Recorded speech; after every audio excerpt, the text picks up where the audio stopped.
Listo, ya me dijo Víctor. Perfecto. Eh, el día de hoy, nuestra sesión general trata sobre toxoplasmosis ocular en Latinoamérica. Lo- la doctora Juliana Muñoz es nuestra tutora del día de hoy, el doctor Carlos Muñoz Basulto y yo, Carolina Naranjo. Presentando a nuestra tutora, la doctora Juliana Muñoz Ortiz, es médica especialista en oftalmología de la Clínica de Barraquer, médica de enlace para terapias antiangiogénicas en Bayer y tiene interés en investigación clínica en inmunología ocular, aparte de que es coautora del libro del cual nos basamos mayormente para hacer la presentación. ¿Qué tal? Buenas tardes. ¿Qué es la toxoplasmosis? Bueno, es una zoonosis parasitaria causado por un protozoo intracelular denominado Toxoplasma gondii. Fue descubierto por primera vez en Túnez en un roedor denominado Gundi, de donde procede el nombre de la Gondii. Okay. Se estima que hasta un tercio de la población mundial ha tenido contacto con el parásito y de este porcentaje, entre el 2 y el 18% presentan lesiones oculares.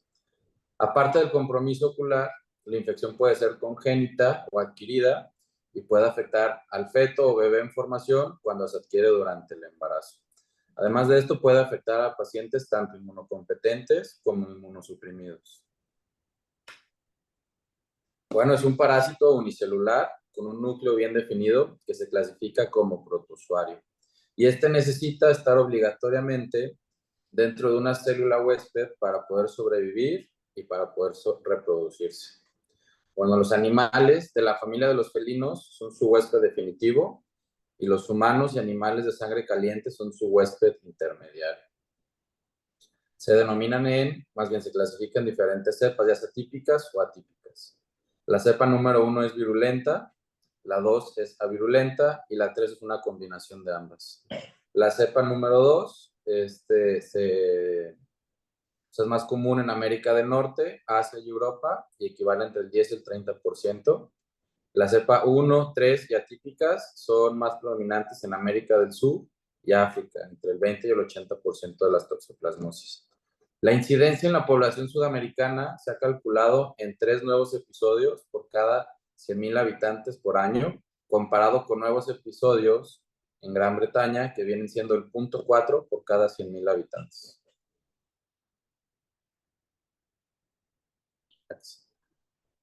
Bueno, su epidemiología es una zoonosis parasitaria causada por un protozoo intracelular, que es el toxoplasma. Se movió Caroline.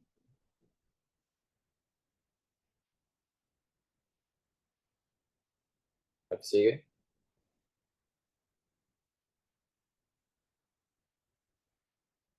No, la que sigue.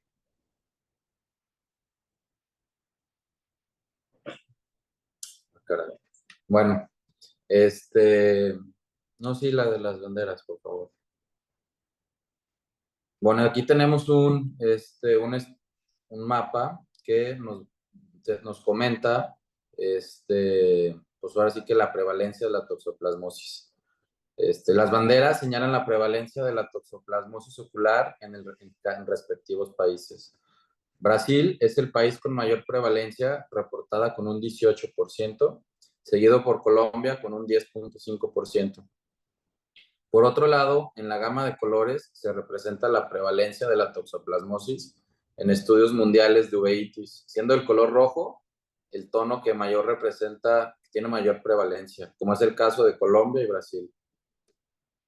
Sin embargo, esta representación demográfica permite reconocer que son necesarios más estudios para conocer la distribución real en la toxoplasmosis ocular en el mundo.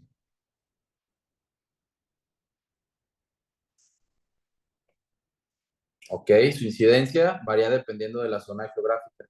En Colombia reportaron que 44 de cada 10,000 pacientes nacidos vivos presentarán toxoplasmosis congénita. Y en Brasil es de 5 a 23, ¿de acuerdo? En Francia es 3.3 y en Estados Unidos es 0.82 por cada 10,000 nacidos vivos. Con esto inferimos que la mayor incidencia es en Sudamérica. ¿Sigue? Bueno, aquí encontramos una imagen donde vamos a encontrar que la toxoplasmosis tipo 2, vamos a encontrar que la lesión corioretiniana es en la periferia, mientras que en la cepa tipo 1, 3 y atípicas, vamos a encontrar que la lesión es en región macular. Y encontramos en la imagen de abajo inferior derecha, vamos a encontrar una cicatriz retinocoroidea central mayor a 3 diámetros de disco que compromete la región de fovea y mácula. Bueno, la toxoplasmosis congénita. Bueno, las secuelas es la pérdida fetal espontánea, muerte en útero, retraso del crecimiento intrauterino, hidrocefalia, encefalitis, déficit neurológico, vamos a tener daño ocular como la retinocoroiditis, trastornos auditivos o anomalías cardiovasculares. Los prematuros van a tener síntomas oculares y del sistema nervioso central, pero estos se van a observar hasta los 3 meses. La retinocoroiditis es el hallazgo más común de la toxoplasmosis congénita, aproximadamente entre el 75 y 80% de los casos, y es bilateral hasta en el 85% de los casos. Y algunos de ellos pueden tener pérdida de la visión. ¿Okay? Otras manifestaciones oculares podrían ser la catarata congénita o juvenil, microftalmos y estrabismo, además de una retinocoroiditis focal recurrente. A medida que aumenta la edad gestacional, la tasa de transmisión al feto también aumenta entre el 15 y el 65%. En el primer trimestre vamos a encontrar que la tasa de transmisión es del 10 al 15%, en el tercer trimestre del 68%. Sin embargo, la gravedad de la enfermedad disminuye con el aumento de la edad gestacional. Bueno, del nacimiento a los 6 meses, podemos encontrar un prematuro con peso normalmente bajo, ictericia, diarrea, vómitos, hepatomegalia y esplenomegalia, púrpura, anemia, adenomegalias, problemas de visión, pérdida auditiva, retrasos motores y del desarrollo, macro y microcefalia, hidrocefalia, calcificaciones intracraneales, convulsiones y un retraso mental de leve a severo.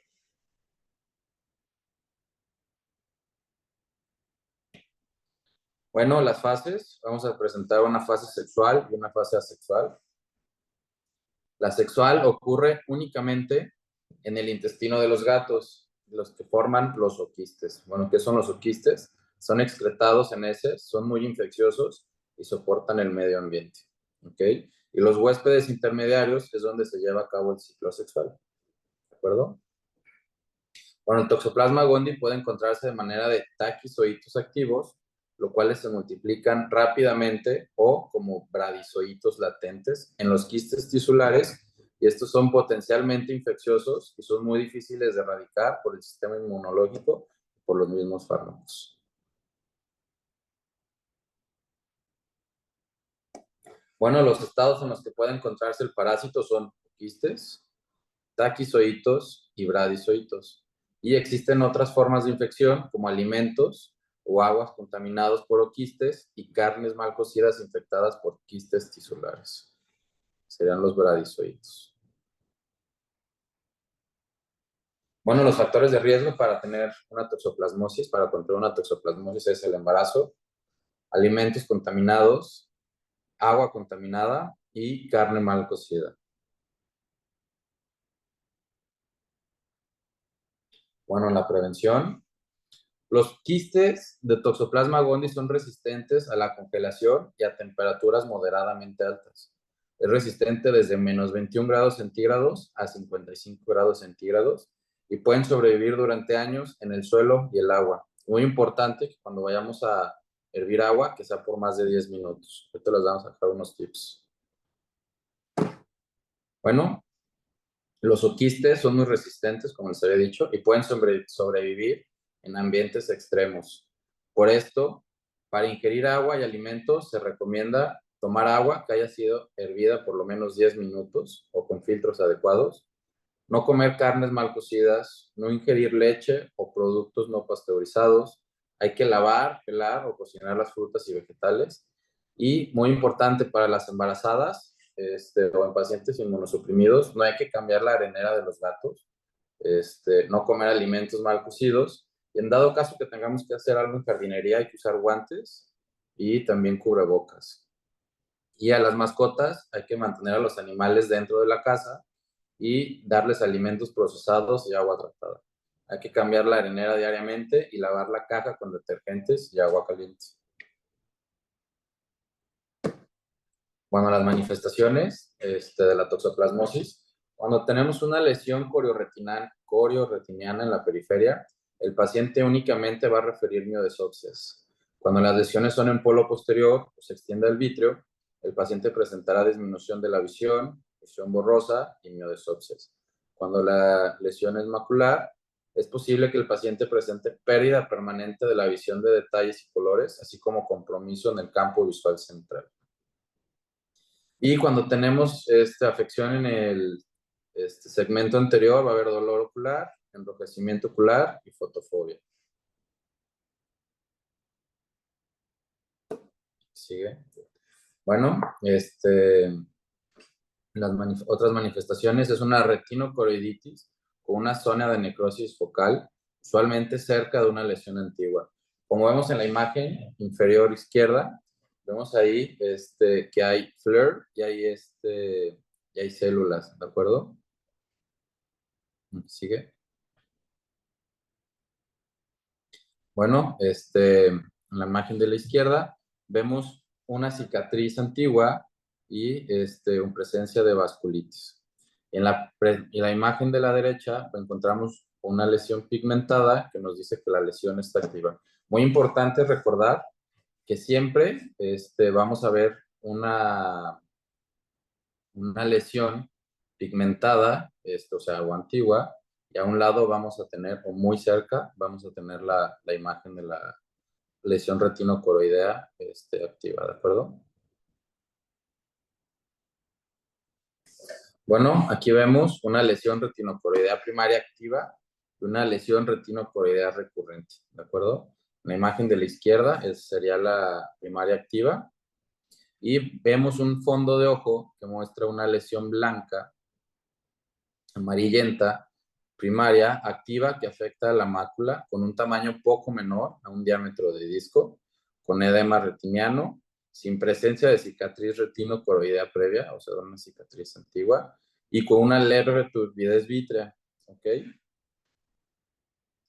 Y en la imagen de la derecha encontramos una lesión recurrente activa, blanco-amarillenta, y con lesiones satélites que están a su derecha, ¿ok? Que se ven hiperpigmentadas e hipopigmentadas. Aquí sigue. ¿Y qué estudios vamos a pedir? Vamos a pedir un TORCH y cuáles son los valores. Necesitamos que sea negativo, ¿de acuerdo? O sea, IgG tiene que ser de 0 o hasta 11, los valores normales, y de IgM, tiene que ser negativo. O sea, el IgM nos va a decir si la infección está activa o no, ¿de acuerdo? Y podemos pedir también un PCR, es muy raro que se pida, y hay que considerar el PCR de vitro cuando de verdad no hay respuesta al tratamiento.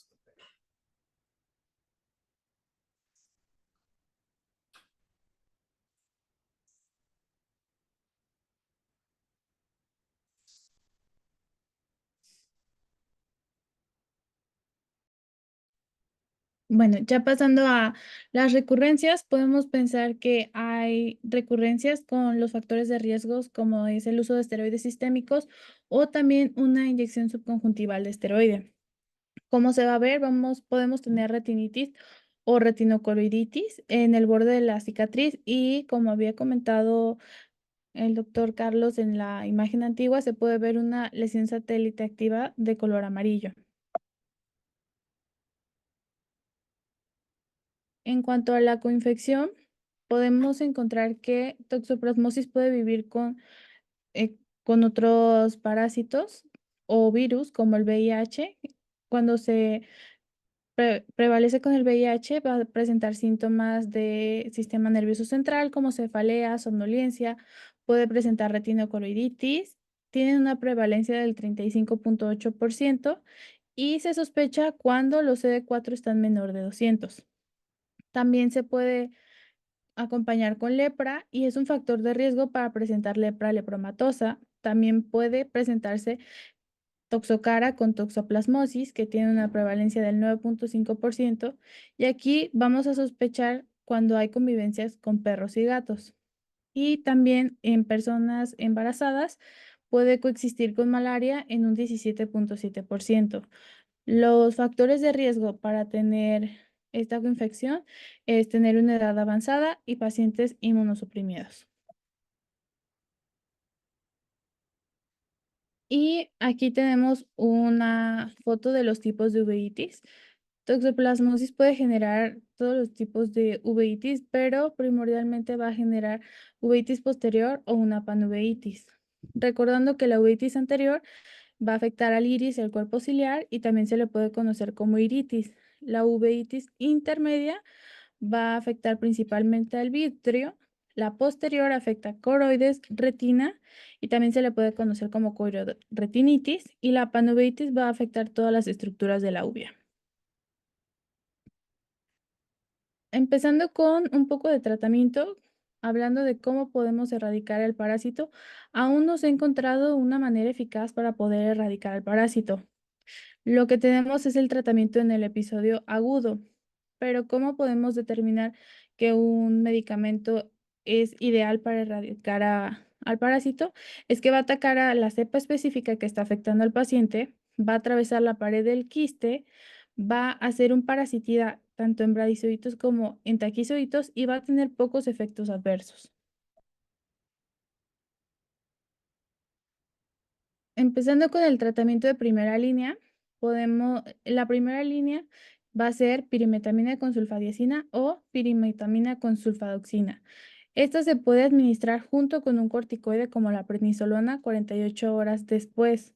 La prednisolona es importante administrarla porque a la hora de que se destruye el parásito en la retina ocasiona una inflamación muy severa y con la prednisolona podemos disminuir esa inflamación. También es importante dar ácido fólico porque la pirimetamina puede dar afectaciones en la médula ósea y el ácido fólico nos ayuda a disminuir el riesgo de tener aplasia. La dosis va a ser 250 sobre 500 miligramos los primeros 2 días. Vamos a tomar 4 gramos al día. Después, los próximos 40 días, vamos a tomar 1 gramo cada 6 horas. De segunda línea tenemos la pirimetamina con sulfamethoxazol o clindamicina. Igual se puede administrar con prednisona o con ácido fólico y la dosis es de 25 sobre 500 miligramos, 3 tabletas una vez a la semana por 6 semanas. Otros medicamentos que se han encontrado que pueden ayudar a disminuir el número de quistes es la citromicina y la atovaquona. Estos también se pueden utilizar en pacientes con alergia a las sulfas y la dosis es de 160 sobre 800 miligramos una vez al día por 3 semanas por 1 año.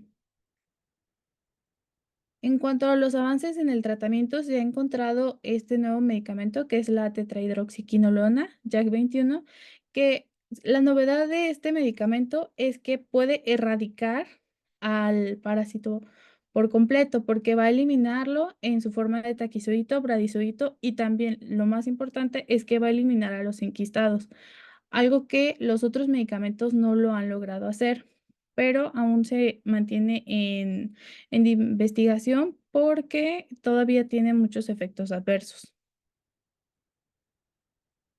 Aquí tenemos varios estudios de un artículo en los cuales comparan los diferentes tipos de antibiótico con la mejor agudeza visual. Y el más grande es uno que se realizó en Brasil, que si recordamos es uno de los países que tiene más prevalencia de toxo. Entonces aquí compararon los diferentes tipos de antibiótico y no encontraron diferencia alguna.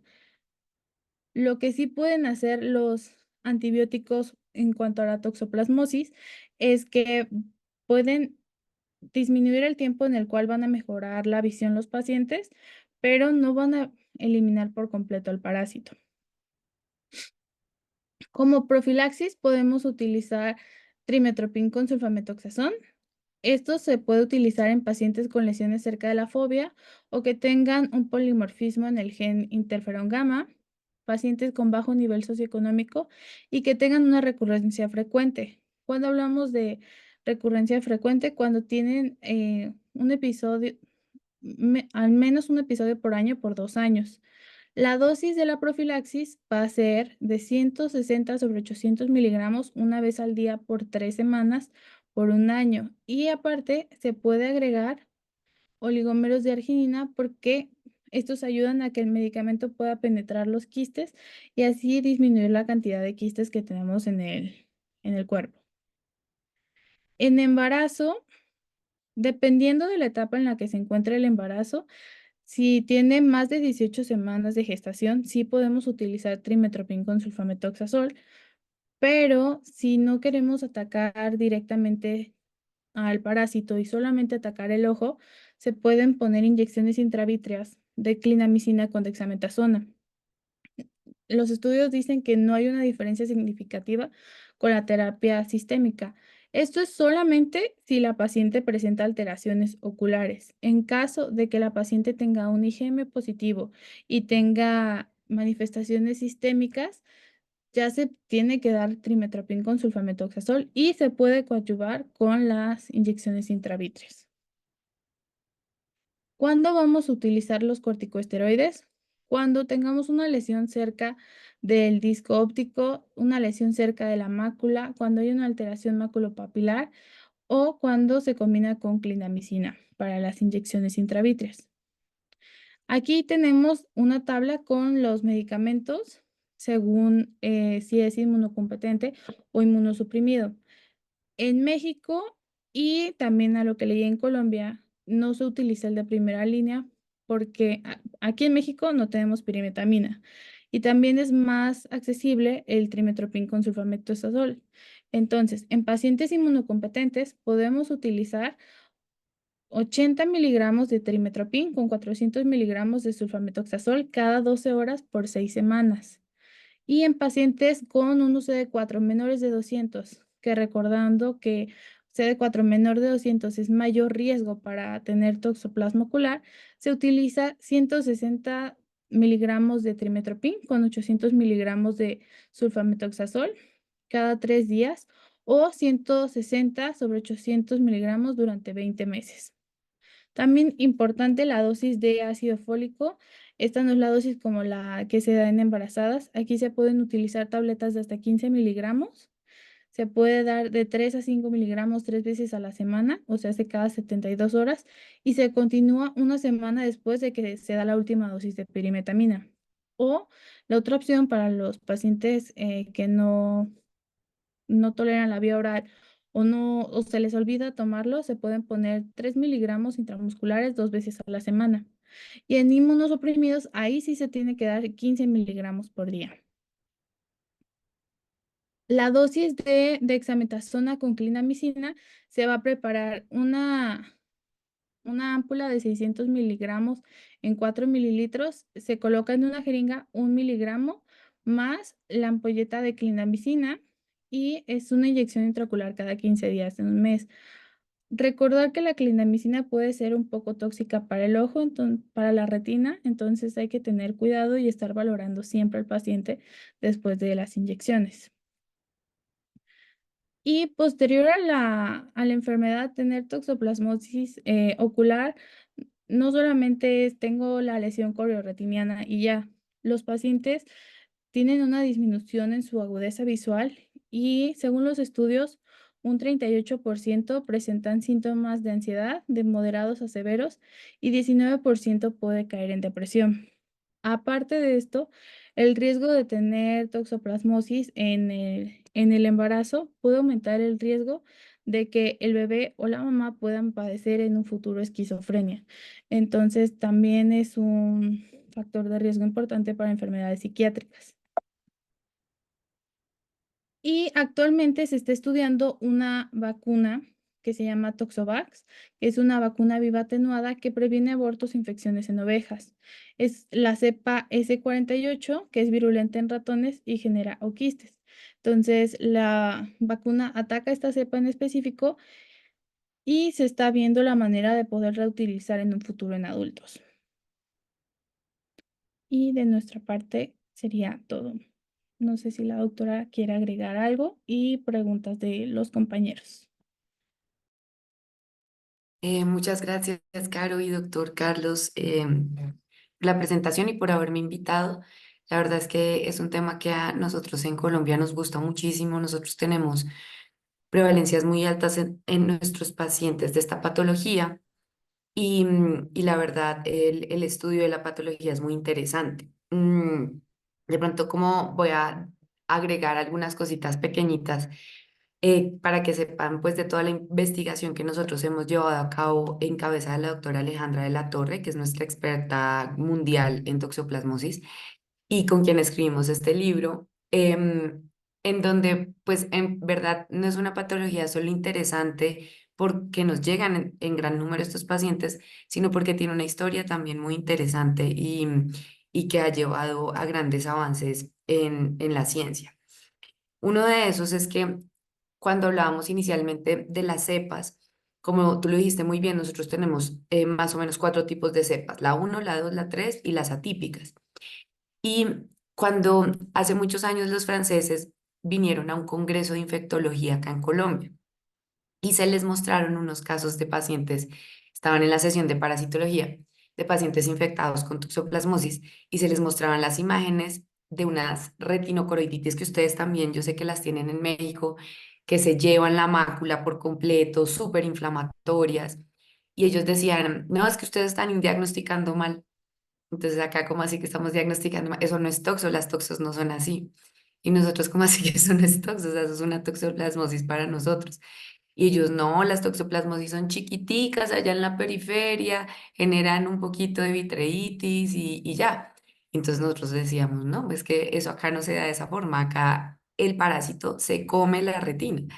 Entonces, en gran parte fue uno de los puntos por los cuales la doctora de la Torre hizo en la Universidad de Luis Pasteur en Francia su doctorado, porque ella se llevó muestras de todos los pacientes vítreas, hicieron unos cultivos allá y se dieron cuenta que lo que nosotros tenemos en Latinoamérica son unas cepas extremadamente virulentas y que por eso mismo generan una gravedad de la enfermedad muy alta.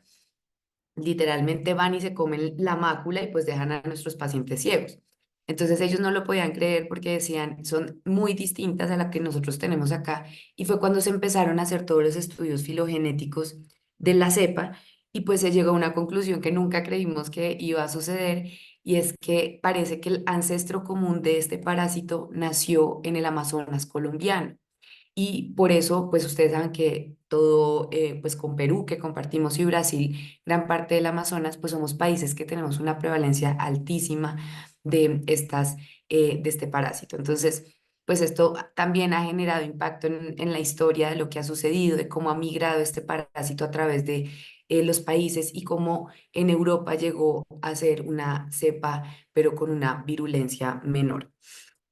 Y esto nos lleva pues finalmente a que nosotros tengamos una principal atención en nuestros pacientes y de pronto a nosotros no nos sirven tanto los manejos que describan en estos países europeos porque tenemos en verdad un tipo de enfermedad distinta y más grave.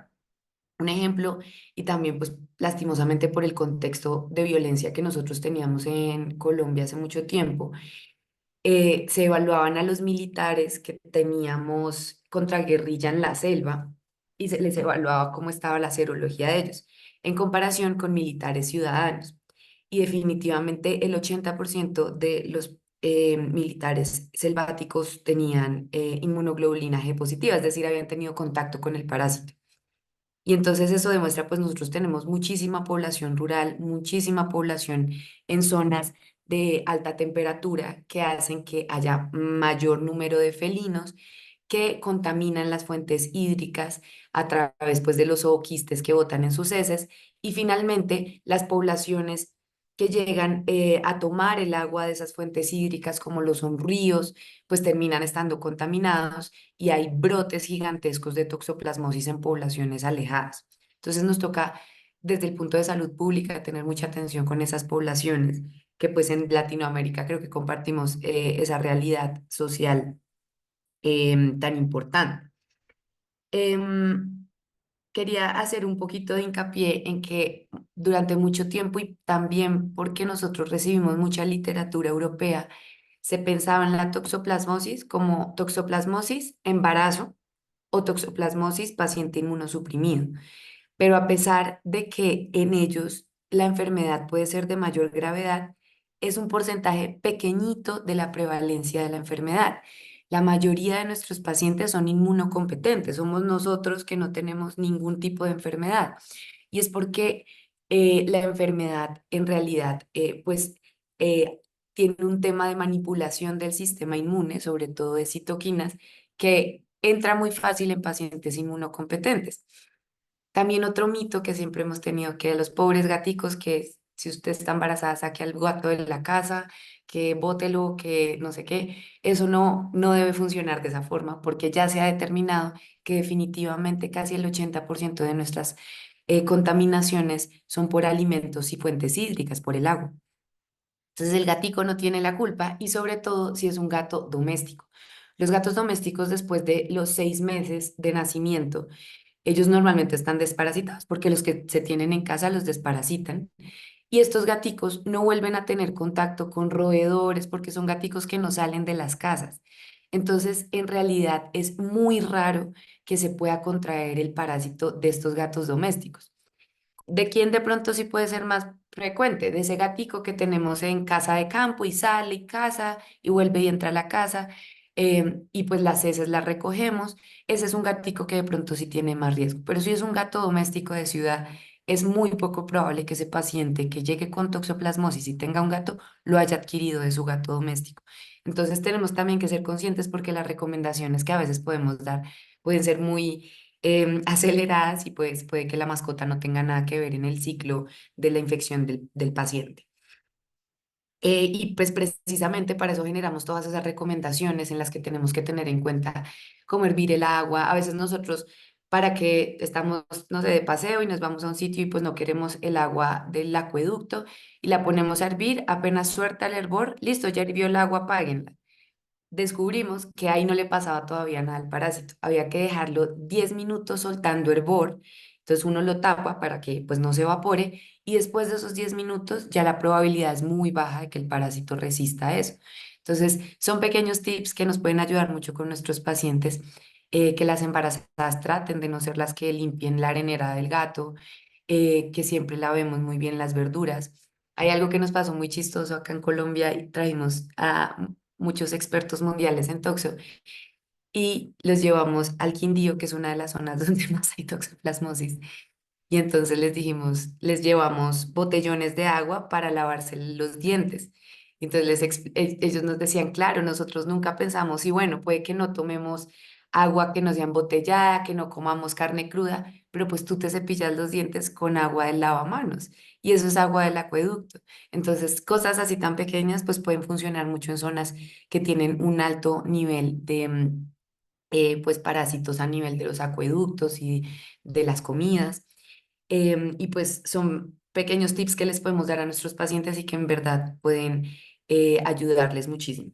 Quiero hacer un rápido punto en el tema de diagnóstico en cuanto a la serología para que nos quede muy claro.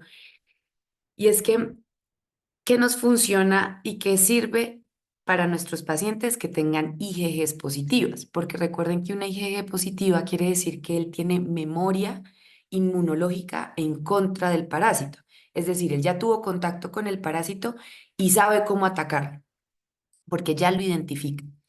Entonces, que un paciente tenga IgG positiva a mí no me hace el diagnóstico, simplemente me hace saber que el paciente tuvo contacto con el parásito de al menos un año. Entonces yo ya sé que ese paciente hace un año en algún momento se contactó con el parásito y su sistema inmune generó defensas. Pero yo que siempre debo pedir con la IgG una IgM. La IgM sí me habla de que esta infección sea menor de un año y que probablemente si mi paciente tiene una cicatriz retinocoroidea asociada a una lesión cremosa activa con vitreitis, con uveitis, signos inflamatorios y además mis dos anticuerpos positivos, pues yo ya tengo todo perfecto para decir que es una toxoplasmosis, porque la IgG me habla que él tuvo un contacto con el parásito, pero la IgM me está hablando de que ese contacto es reciente. ¿Y cuál es el otro punto que debemos usar? La PCR de humor acuoso nos sirve muchísimo. ¿Por qué? Porque muchas veces los pacientes están coinfectados con virus. El virus le abre muy fácilmente la puerta al parásito dentro del ojo. Entonces hay veces que son unas manifestaciones que uno no sabe qué es. Muchas veces se presentan unas vasculitis, pero no, uno no ve la lesión típica cremosa ni una cicatriz previa. Y es ahí cuando la PCR tiene un valor muy relevante porque me va a permitir hacer, pues mediante una reacción de cadena de polimerasa, el diagnóstico específico de que ahí yo tengo ADN del parásito dentro del ojo. Entonces siempre usemos este tipo de ayudas. Cuando tengo igual mucha duda, tengo la IgM de pronto positiva, pero la IgG negativa, pero a mí sí me parece por mi clínica que es toxo, pidan a una IgA. La IgA les va a dar muchísima especificidad del cuadro. Entonces, tengan en cuenta como estos tips de serología que nos ayudan a hacer el diagnóstico adecuado a nuestro paciente. Por epidemiología, siempre pensemos en toxo en Latinoamérica. A veces uno se va como para el más allá, no, el paciente puede tener una vasculitis, un Behçet, uno va y piensa como en lo más raro cuando no es tan claro el diagnóstico. Siempre piensa en toxo. La toxo es muy frecuente en nuestros países. Entonces, siempre tenga la toxo ahí muy pendiente en el radar de los diagnósticos. Hay toxos que tienen manifestaciones raras. Hay pacientes que han presentado toxos solo con uveitis anterior y uno diría, pues rarísimo, o sea, ¿yo cómo voy a ver solo una uveitis anterior? Pues las hay. Hay toxos que hacen vasculitis periféricas, arrosariamiento, parecen algo que se le llama el fenómeno de Grisly, que es una vasculitis como en forma de collar, como de perlas. Y todo eso se ha descrito dentro de la toxo, neuroretinitis, y eso pues siempre debemos tenerlo en cuenta. A todo paciente que les llegue con estas manifestaciones, ustedes le piden un panel de exámenes, pero siempre tengan la toxo dentro del panel como obligatorio. Y por último, quería hacer un punto en cuanto al tratamiento. Nosotros tenemos, bueno, si quieren, el doctor Juan Martín tiene una pregunta y de pronto es de lo que ya comenté para que la contestemos. No, no, no, Juli, dale, termina y ahora que acabes, pues, para Ah, hacer una anotación de lo de acá. listo. Y en cuanto al tratamiento, entonces, como muy bien la doctora Carolina lo dijo, la pirimetamina normalmente es primera línea porque fue el medicamento que nos ayudó por mucho tiempo a combatir este parásito, pero en nuestros países no está tan asequible. Entonces, a veces pues tenemos que usar otros. Nosotros hicimos una revisión sistemática de la literatura con un metaanálisis para determinar si en serio es que esta es primera línea o es algo que se dice en el común, pero en realidad no hay nada que nos haya demostrado una mayor eficacia del medicamento. Y precisamente eso nos demostró el metaanálisis, que las terapias todas tienen un mismo grado de eficacia. Entonces, con que estemos usando el trimestoprim sulfametoxazol no hay ningún problema. ¿Cuándo debemos usar entonces coadyuvantes que en este grado tipo son dos? Tenemos el ácido folínico, que quiero que quede también súper claro en ustedes, no es ácido fólico. El ácido fólico es el que se da en el embarazo o cuando uno usa metotrexate. En este caso de toxoplasmosis uno debe dar ácido folínico. ¿Cuál es la diferencia? Que el ácido fólico, imagínense que es alimento para el toxoplasma. Entonces yo más o menos cuando le estoy dando ácido fólico le estoy dando es la comidita para que él siga ya replicándose y generándome la enfermedad.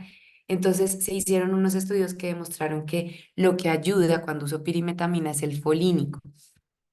Solamente lo uso cuando use pirimetamina, porque ustedes saben que la pirimetamina precisamente actúa sobre pues, los ciclos celulares y yo lo que necesito es dar un suplemento que me va a ayudar pues, en que estos pacientes no hagan un evento adverso, sobre todo a nivel de médula ósea.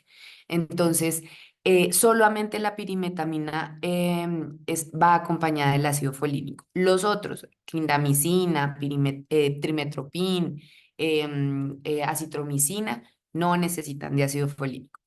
Y el otro punto que hablaron que son los corticoides. Como terapia coadyuvante son muy buenas, pero siempre recuerden también darlas 48 horas después de haber iniciado el antibiótico, porque yo lo que puedo estar haciendo, el corticoide hace sobre el parásito, funciona como un factor de crecimiento.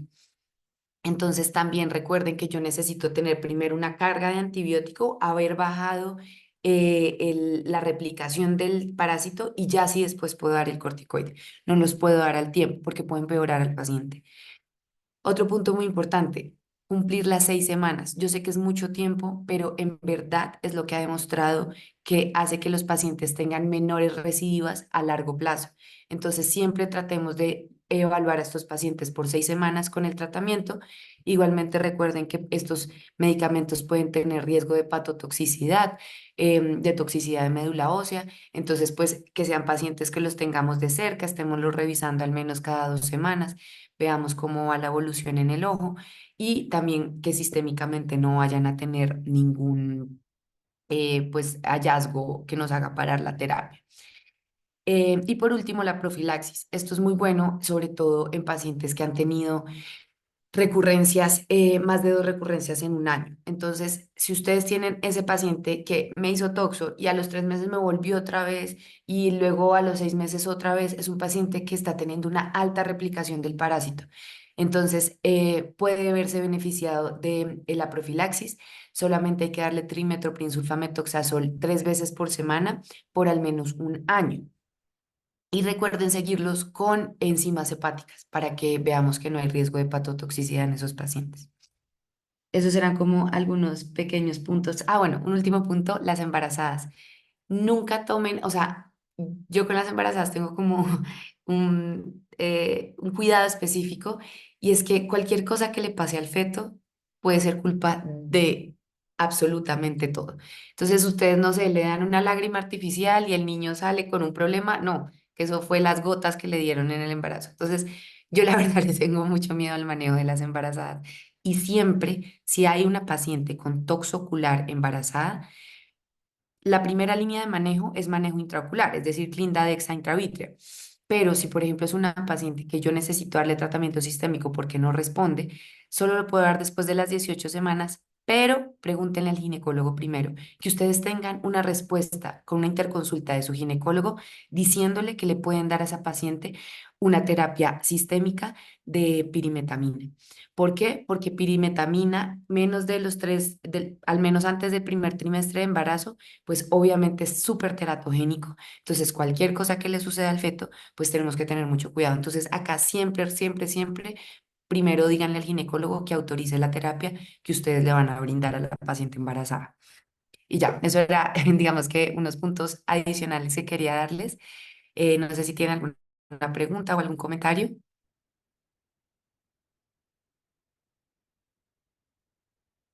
Juan Martín. Claro, sí. Bueno, les comento a todos.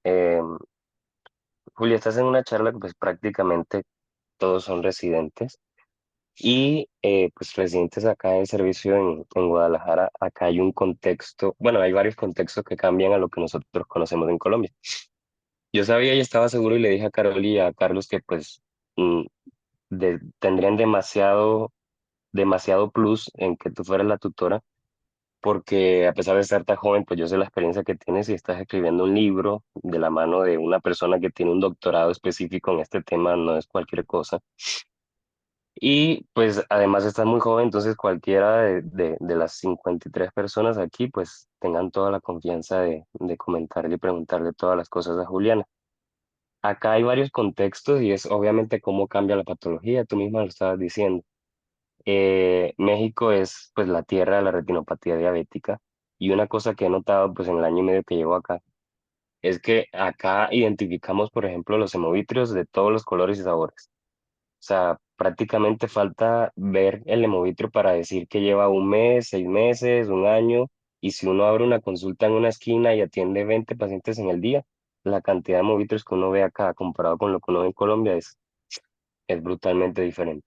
Entonces, con el simple hecho de eso, acá ya se genera un problema y es el diagnóstico diferencial. Se piensa menos, aunque realmente sí se ve muchísima toxoplasmosis acá. y es igual de agresiva que en Colombia, y sí se ve muchísima toxo acá. Entonces, la parte clínica que les puedo aconsejar, que ya la hemos vivido, de hecho hace como mes y medio entré a operar un, entre comillas, hemovitrio, eh, que pues antes lo valoré y realmente no era un hemovitrio, era una toxo, y que de todas maneras el paciente ya iba muy motivado para cirugía, sí estaba demasiado grave y pues terminó siendo muy útil la vitrectomía con clindamicina intravítrea. Es que pues se tiene que pensar primero cuando está acompañado de todas las otras cosas. No piensen solamente en el hemovitrio en la retinopatía diabética, porque pues acá como vemos tantos hemovitrios antiguos, podemos ver hemovitrios que se ven blanquecinos y pensamos que es un hemovitrio y la mayoría de veces van a tener razón. Pero si se ven hemovitrios que están acompañados de precipitados retroqueráticos, de Tyndall, incluso de hipertensión ocular que nos indiquen una panuvitis que pueda ser por toxo.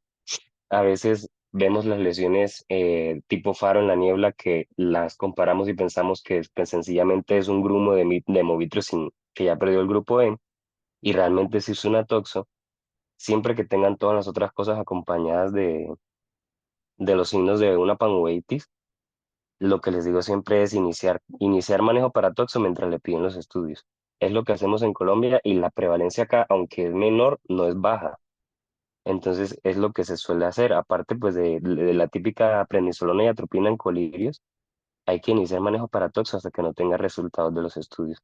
No cambia y aplica aquí y en todas las jornadas a las que se van a ver pacientes y en las que muchísimas veces no tienen recursos para estudiar bien a los pacientes. Y pues toca iniciarle algo que le pueda salvar el ojo de una pangovitis que pues está comiendo la retina, como lo decía ahorita Julián. Nada más eso. Sí, Hola, es buenas súper noches. bueno, gracias. Hola, ¿cómo estás? ¿Qué Hola, tal? soy Andrés Orozco, mucho gusto. Bueno, primero felicitar a los ponentes y agradecer su tiempo, doctora. Quisiera preguntarle una cuestión de tratamiento para la toxoplasmosis.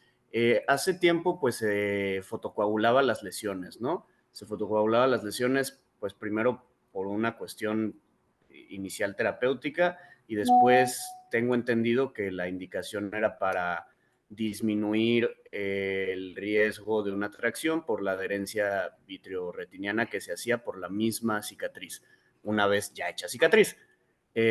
La pregunta es, ¿esto sigue vigente? ¿Usted lo realiza, lo recomienda o para nada?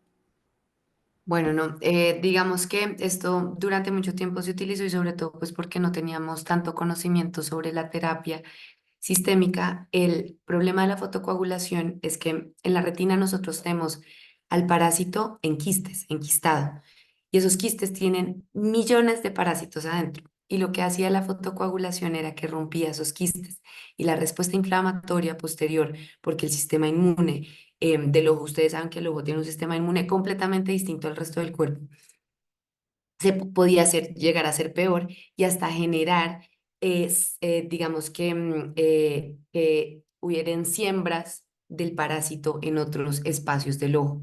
Entonces, esto se dejó de hacer y la verdad consideramos que pues es mejor no manejarlo de esa forma. Nosotros acá en Colombia, la verdad, no lo hacemos. La terapia más de pronto fija que podemos dar a nivel intraocular, la clindamicina intravítrea más dexametasona, pero la fotocoagulación no.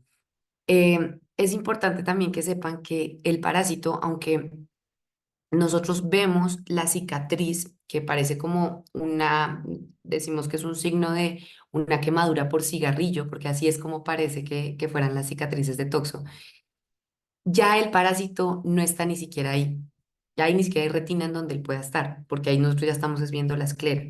Entonces, a pesar de que de pronto yo fotocoagule otros puntos en donde yo pueda ver signos de actividad, el parásito puede estar en lugares en donde macroscópicamente yo no pueda ver. Entonces, definitivamente, pues no nos va a generar ninguna ayuda adicional. Entonces, hasta donde nosotros lo manejamos, no recomendamos la fotocoagulación. Perfecto, muchísimas gracias. Con gusto. Buenas noches. Hola, buenas noches. Excelente chicos, excelente presentación doctora, pues muy agradecido por el tiempo que nos está regalando Mi nombre es Neptreyela y pregunto, justo hace un par de semanas el doctor Juan Martín me habló asustado porque había indicado una inyección de corticoide a un paciente. ¿Sí te acordás, Juan Martín? Contexto del Sí, paciente. sí, sí. Toxoplasmosis, ya con antecedente de toxoplasmosis en un ojo que está a cuenta dedos, o sea, sin mácula prácticamente el paciente. Llega a la consulta por disminución de la visión, cuadro típico de uveitis posterior, donde dije yo, si ya tiene el antecedente de la toxoplasmosis en el ojo contralateral, voy a iniciar el tratamiento sin laboratorios, que fue lo que hice, con trimetoprim, sulfamethoxazol y clindamicina combinado, porque es el protocolo que usamos nosotros aquí en México. A la semana, pues estaba igual o peor el paciente, la inflamación no había cedido, entonces le indiqué un corticoide retrovulvar para que la inflamación del polo posterior se diera un poco más rápido y efectivamente al cuarto, quinto día la inflamación de la vitritis que había pues había disminuido de manera bastante importante. ¿Usted aplica el uso de corticoides de esta manera o solamente tópicos o subtenonianos? No, yo creo que la verdad la ayuda pues del corticoide siempre va a funcionar en cualquiera de las vías de administración, como les dije, al menos de que el paciente haya tenido una carga de antibiótico que pues como entiendo lo tenía. Entonces, se puede hacer de esta forma. Yo no practico, yo no soy retinóloga, entonces digamos que como en general lo hacemos subtenoniano y oral. A nosotros, desde el punto de inmunología ocular, somos muy amigos de la terapia oral, en cambio ustedes que son más retinólogos les gusta ir un poco más al ojo. Entonces, pero no hay ninguna contraindicación sobre el uso de esta vía de administración y sobre todo porque le diste inicialmente al paciente la terapia antibiótica. Entonces, pues lo pudo recibir en ese momento bien y mira que funcionó. En verdad, a veces la inflamación, también es importante que sepan que a veces tiene como una especie de pico cuando ya le estamos tratando. Y es que cuando yo tengo al paciente súper inflamado agudo sin tratamiento, pues ahí el paciente está, digamos que en un pico altísimo. Luego yo le empiezo a dar tratamiento y la inflamación empieza a bajar. Pero luego otra vez vuelve y puede que se me inflame otra vez. Entonces uno dice, ¿pero qué pasó? ¿Será que es que no está funcionando? Y no es necesariamente esto. Lo que pasa es que se está haciendo una destrucción del parásito a nivel intravítreo y estamos teniendo un montón de detritos celulares que están saliendo de la retina al vítreo y pues se están depositando y pueden generarnos como em, pues unos infiltrados inflamatorios grandes. Y no es que no esté respondiendo el paciente, está simplemente en un momento en el que está respondiendo esa la terapia. Entonces, tampoco nos asustemos y seamos como no está respondiendo, démosle el espacio y siempre 6 semanas para que ustedes puedan darle al paciente la seguridad de que las recaídas van a ser menores.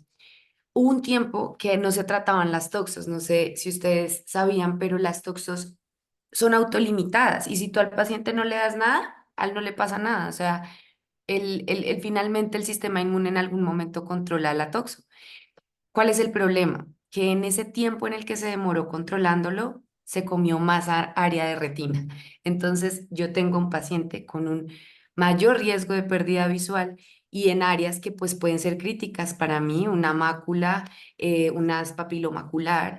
Entonces, pues yo en realidad lo que necesito es acelerar ese proceso de curación para que el parásito pare su replicación y su destrucción. Punto importantísimo, y ustedes saben, el toxo no se muere cuando nosotros lo tratamos, él simplemente vuelve y se enquista, y por eso es que hay recaídas. Cuando yo trato al paciente, yo no lo estoy curando, yo simplemente le estoy dando antibiótico, lo mantengo ahí dormidito y espero y lo evalúo para que no se vuelva a reactivar. Por eso siempre den signos de alarma a los pacientes de reactivación. Paciente con dolor ocular, miodesopsias, fotofobia, véngase rápido porque usted ya tiene el antecedente y yo lo que necesito es tratarlo tempranamente para que esa cicatriz que usted ya tiene no se me haga tan grande y yo pueda ir limitando el espacio de daño. Excelente, doctora, muchas gracias. Otro detalle importante que este paciente me llegó ya a los días con los laboratorios porque tardan alrededor de 3 a 5 días y su IgM estaba alta como era esperado, pero su IgG estaba normal. Esto descarta Sí, eso puede la toxoplasmosis. suceder mucho y sobre todo, ¿sabes cuándo sucede? Cuando los pacientes tuvieron el primer contacto con el parásito muy jóvenes. Entonces, el sistema inmunológico de memoria de IgG ya está muy regulado y es muy bajo, porque es como, no hemos vuelto a tener contacto con él, nos necesito tantos soldaditos preparados en contra de este específico. Entonces, digamos que se regula un poco la producción de IgG y no es tan alta. Pero mira que la IgM fue lo que te dio el diagnóstico. Entonces, puede suceder muchas veces esa relación cuando el paciente tuvo un contacto muy joven con el parásito y simplemente ahorita en la adultez le dio una reactivación. Ah, excelente. Muchas gracias, doctora. Con gusto. Hola, buenas noches. Hola, buenas noches. ¿Qué tal, doctora? Pues muchas felicidades a mis compañeros. Y tenía una duda, doctora. Por ejemplo, en pacientes que vienen ya de edad avanzada con una catarata, por ejemplo, o que necesitan otra cirugía ocular y tú les encuentras una cicatriz antigua de toxoplasma, ¿usted recomienda dar una profilaxis, dar algún tratamiento específico posoperatorio o más o menos qué recomienda? Sí, mira que durante también mucho tiempo se ha pensado que el tener una manipulación sobre el ojo puede activar las infecciones, pero en verdad no, o sea, digamos que es algo más que se supone por unos ciertos casos que se han presentado, pero no consideramos que sea un factor de riesgo que requiera de profilaxis. Lo que sí recomendaríamos es pues precisamente que ese paciente se le pueda estar haciendo una revisión del fondo de ojo rutinaria después de su cirugía para quedar tranquilos, pero no es necesario que le des una terapia previa o posterior en cuanto a esto. Lo que sí, obviamente, ningún paciente activo debe ser operado. Miren, esto ténganlo muy en cuenta. Hay veces que digamos, por el afán de ir a hacer algo, porque yo veo una inflamación muy alta.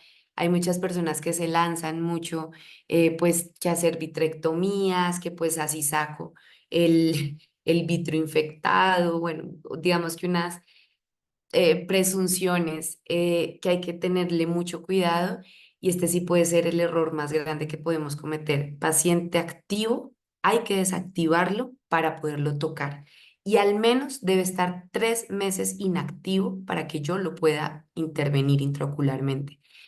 Em, esto, ¿por qué sucede? Porque el riesgo de tisis bulbi por una inflamación severa del ojo es altísima. Entonces, imagínense, ustedes tienen a un paciente, pues sí, activo, con toxo, que de pronto está teniendo una alta severidad de la enfermedad y yo estoy asustado, pero puede terminar en algo peor que es una tisis. Entonces, siempre paciente activo, no lo toquen, no hagan intervenciones intraoculares en un paciente activo, pues quirúrgicas, ¿no? Muchas gracias, doctora. Con gusto. Esa anotación es demasiado importante, Julio, porque normalmente no lo hacemos a propósito. Digo, no es como que de mí vas a estar hablando, pero realmente es la indicación que tenemos. Nosotros no hacemos vitrectomías por toxo. Normalmente siempre se hace el tratamiento médico, entonces no es un motivo de remisión. Y lo digo especialmente porque acá tenemos, como decir, centros de captación de pacientes que están a 2, 3, 4 horas de Guadalajara y cuando llegan ya con una indicación, una motivación, ya sea de una cirugía, de un láser o de lo que sea, la forma de devolverlo siempre va a ser un motivo de pelea, de discusión y de satisfacción para el paciente, que acaba de gastar muchísimo dinero y mucho tiempo para llegar ya convencido de lo que sea que le dijeron y pues es es súper importante tener eso que acabas de decir muy claro. Perfecto, gracias. ¿Tienen alguna otra duda, pregunta? También pues con muchísimo gusto cuando tengan una duda en serio, no duden en preguntar. pues la verdad, como lo dice Juan Martín, por ejemplo, yo a ustedes los respeto, el tema de retinopatía diabética, creo que son expertos mundiales, ustedes ven y conocen a sus pacientes diabéticos de una forma que yo al menos en Colombia ni siquiera vi tanto paciente con patología diabética ocular como de otro tipo, o sea, ahora que trabajo con antiangiogénicos, pues para mí era casi un 80% manejo de degeneración macular relacionada con la de tipo neovascular, hartos miopes con membranas neovasculares, oclusiones y pues obviamente edema macular diabético, pero no era el grueso.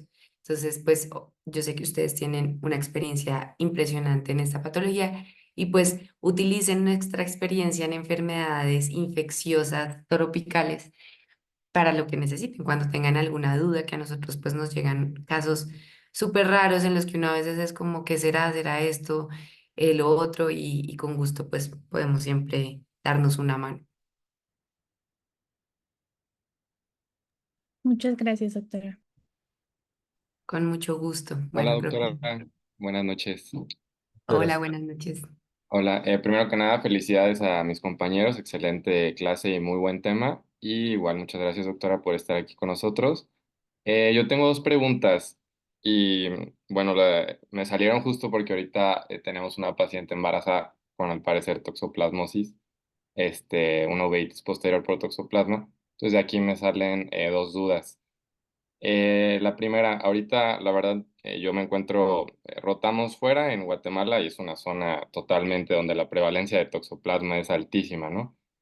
Y bueno, la paciente es de una femenino, 28 años, sin antecedentes de importancia, 3 semanas de embarazo y acude porque por disminución de la visión, de repentina de un momento a otro, cuenta dedos y a la exploración vemos a nivel macular, cambios pigmentarios, pues sí que nos llegaban a pensar, nos daban las características clínicas pues de pensar en un toxoplasma. Más justo porque así como dijo usted de que siempre pensar en toxoplasma, aquí justo la doctora de la clínica donde me encontraba me decía, siempre, siempre tienes que descartarlo porque la prevalencia es altísima. Y la verdad es que pues sí lo hemos tratado como tal. De hecho, en este caso le pusimos una inyección intravítrea de Clinda con Dexa. Lo único es que la verdad, tanto la IgM como la IgG nos dieron, o sea, dan negativo. Entonces, ahí mi primera pregunta es, ¿realmente en estos casos sí es pensar quizá en otra etiología o sí tiene varios pacientes que porque como la prevalencia realmente es muy alta, de hecho creo que tiene una familiar, su hermana con toxoplasma, pues sí realmente podemos empezar el tratamiento? Esa sería mi primera pregunta. Y bueno, la segunda, ese fue el manejo que le dimos. Apenas tiene como una semana que le estamos viendo. Pues, la clínica prácticamente es la misma, la visión mejoró un poco, el fondo de ojo lo vemos prácticamente igual. Bueno, eso como ya comentó, creo que es también cuestión de paciencia, porque no creo que encontremos cambios tan tempranos. Pero bueno, si básicamente en ella agregaría algún otro tipo de manejo, está bien seguir con las inyecciones y probablemente valorar a los 15 días, que sería mi segunda pregunta. Perfecto, súper, qué buen caso porque mira que esa paciente hay que correrle. ¿Por qué? Esa paciente es muy probable que tenga toxo, pero nos tiene un factor de riesgo altísimo y es que tiene una IgG negativa. ¿Eso qué quiere decir? Que ella nunca en la vida había tenido contacto con el parásito y quiere decir que adquirió el parásito en este momento en el embarazo. Y ese es el riesgo más alto de transmisión vertical. Esa paciente tiene que irse urgente a que la trate el ginecólogo con tratamiento sistémico para disminuir el riesgo de la infección del feto, probablemente con espiramicina. ¿Cuál es el problema? O sea, el problema en verdad, pues es que obviamente todo lo que uno acá dé en este momento es un riesgo para el feto, pero están haciéndolo muy bien con tratarla intraocularmente. El riesgo, la absorción es mínima a nivel sistémico de las terapias, entonces está muy bien. Yo te diría que lo sigan tratando así, pero lo más importante es que ella se tiene que ir corriendo a su ginecólogo porque esa paciente tiene IgG negativa, IgM negativa. Recuerden cuando nosotros veíamos en medicina control prenatal, que esa era la paciente a la que yo más riesgo le tenía, más miedo le tenía, que era la que tenía pruebas negativas, porque mi paciente con pruebas positivas es una paciente que tiene memoria inmunológica y puede atacarme a la toxoplasmosis en caso de que algo suceda en el embarazo. Pero la que me tiene negativo el sistema inmunológico, o sea, mis anticuerpos negativos, quiere decir que está por primera vez siendo infectada y la forma de infección que tiene en este momento es la que tiene más riesgo de paso transplacentario. Y además, como no tiene inmunoglobulinas, no puede pasarles a esas inmunoglobulinas al feto para defenderse. Entonces, el feto es el que tiene mayor riesgo de que presente algún tipo de alteración. Entonces, lo están haciendo muy bien desde el punto de vista oftalmológico, pero es una paciente que debe correrle al ginecólogo por el riesgo que tiene de transmisión vertical. Ok, perfecto, doctora, muchas gracias. Sí, justo de hecho, lo primero que hicimos también fue mandarla con el ginecólogo. Ahí lo que Este, pueden hacer es una IgA. Es muy probable que esa sí le salga positiva. y otra pregunta, porque justo vimos lo de la espiramicina, doctora, nada más que la verdad acá es muy difícil conseguirla. ¿Usted nos recomendaría alguna alternativa o pues literal pedirla ahora sí que donde podamos, porque pues no hay, ¿verdad? Creo que estuvimos Sí, leyendo y no encontramos algo más. esta es mejor que se la indique el ginecólogo, pero mira que en Colombia también es difícil de conseguir. Entonces, a pesar de que tenemos una prevalencia altísima de la enfermedad, entonces, pues no tenemos otra opción, porque sobre todo por las semanas de gestación que ella tiene en este momento, todo es muy teratogénico en el paciente, en el feto. Entonces, la verdad, no tenemos otra opción. Ok, perfecto. Muchísimas gracias, doctora. Con gusto.